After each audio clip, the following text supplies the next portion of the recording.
अच्छा, आज हम पढ़ते हैं न्यूरोलॉजी में। आज हम टॉपिक पढ़ते हैं स्पाइनल कॉर्ड लीजन। ठीक है। अच्छा, उससे पहले कुछ स्ट्रक्चर्स हैं, उनको समझना बहुत इम्पोर्टेंट है। सबसे पहले मैंने ये स्ट्रक्चर बनाई है, जो मैं इधर भी बना के दिखाता हूँ। देखें ये स्ट्रक्चर, ठीक है।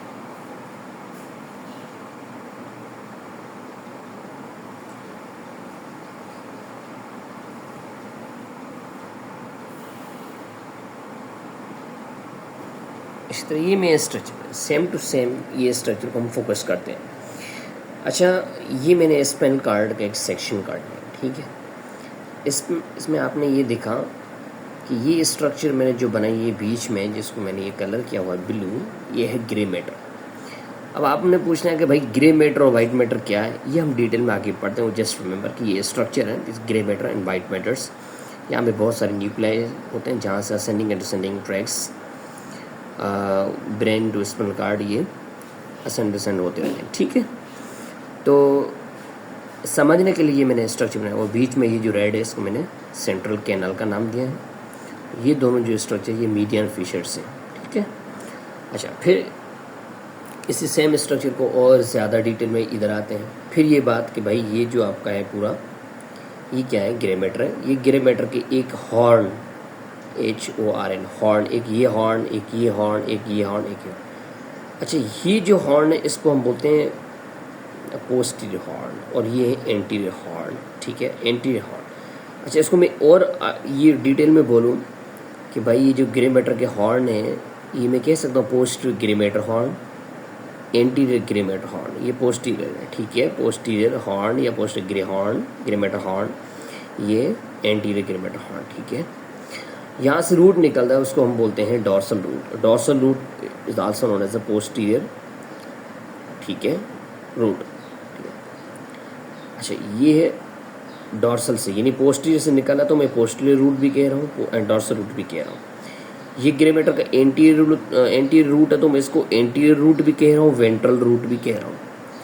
ये जो डॉर्सल रूट है, यहाँ पे एक गैंग्लियन बना हुआ, ठीक है, तो उसको मैं बोलूँगा डॉर्सल रूट गैंग्लियन। ये आगे जाके पेरिफेरल जो नर्व्स होते हैं, ये सेंसरी और स्पाइन नर्व्स, ये आगे जाते हैं इधर से, ठीक है। सेम टू सेम स्ट्रक्चर को हम ये लेते हैं, मैंने सेंसरी नर्व इधर लिख दिया, और ये वही सेंट्रल कैनाल है, ठीक है। तो रिमेंबर, ये वाइट मैटर, ये पोस्टीरियर और ये एंटीरियर। तो ये एंटीरियर यानी वेंट्रल, और ये डॉर्सल यानी पोस्टीरियर, ठीक है। इस स्ट्रक्चर को एक बार और डिटेल में थोड़ा आगे आते हैं।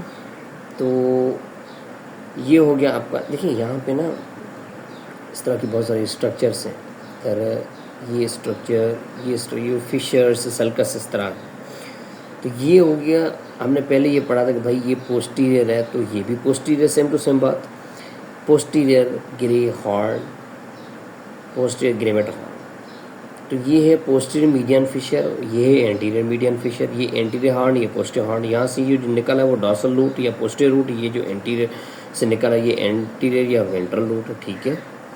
अब ये जो स्पाइन नर्व की मैंने बात पहले की, ठीक है।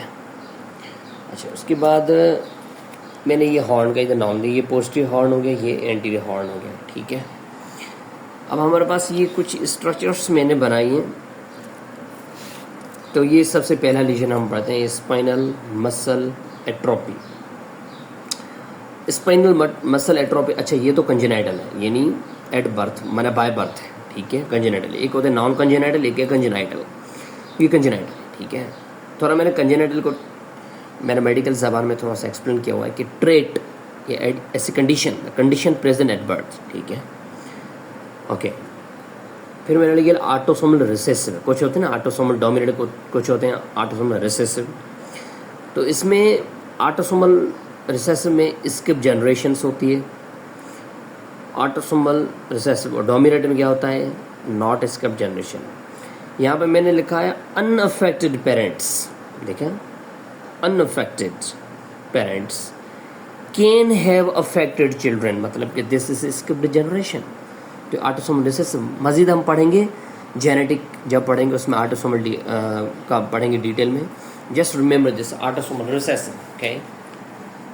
उसके बाद हम आते हैं एक और टॉपिक क्या है, हमारे पास कौन सा जीन म्यूटेशन होती है, कौन सी किस चीज़ के पाथवे में, ये जो न्यूरॉन जनरेशन के पाथवे हैं इसमें ये SMN1 जीन जो है इसको हम बोलते हैं survival motor neuron gene number 1, इसमें म्यूटेशन होती है। म्यूटेशन में any kind of alteration in the gene, तो जीन म्यूटेशन SMN है, सर्वाइवल मोटर न्यूरॉन नंबर 1। तो मैंने लिखा है SMA spinal muscular atrophy type 1 इसको बोल जाता है। इसको जो साइंटिस्ट जिसने ये दिया है उसका नाम भी इन्होंने वर्डिंग हॉफमैन डिजीज़, ठीक है, वर्डिंग हॉफमैन डिजीज़, ठीक है। जैसे कि आपको पता है कि यहाँ पे मैंने लिखा है कि सर्वाइवल मोटर न्यूरॉन, अच्छा मोटर एक होते हैं अपर मोटर न्यूरॉन, एक होते हैं लोअर मोटर न्यूरॉन। तो मैं एक स्ट्रक्चर मैंने ये बनाई, देखें ये मैंने जस्ट ऐसे ब्रेन बनाया हुआ है, ठीक है। ये आपका स्पाइनल कार्ड, ये आपका सेरिबेलम, ये आपका कॉर्टेक्स, ठीक है, ये आपका ब्रेन, ये मिड ब्रेन, ये पोनस, ये मेडुला, ये स्पाइनल कार्ड। तो मेडुलरी या मैं कह सकता हूँ इन मेडुला, पोनस और मिड ब्रेन को कलेक्टिवली कहा जाता है ब्रेन स्टेम। ब्रेन स्टेम से अपर मोटर न्यूरॉन आते हैं कहाँ पे, स्पाइनल कार्ड पे, और स्पाइनल कार्ड तक ये अपर मोटर न्यूरॉन, ठीक है। और lower motor neuron anterior horn of spinal cord से आते हैं स्केलेटल मसल से, ये मसल्स में लोअर मोटर न्यूरॉन, ठीक है। 11 तो मैंने ये बात की है कि अगर ये survival motor neuron SMN1 gene में म्यूटेशन है तो जाहिर से मसल की बात की, लोअर मोटर न्यूरॉन की बात है, तो इसमें लोअर मोटर न्यूरॉन अफेक्टेड होती है, ठीक है, लेजन होता है। फ्लॉपी बेबी इसका नाम है, फ्लॉपी बेबी, हाँ फ्लॉपी बेबी, जैसे ना एक ट्यूब में हवा निकल जाए तो ट्यूब ऐसे, तो like that flaccid paralysis according, ठीक है। तो मस्कुलर टोन कम हो जाती है, हाइपोटोनिया।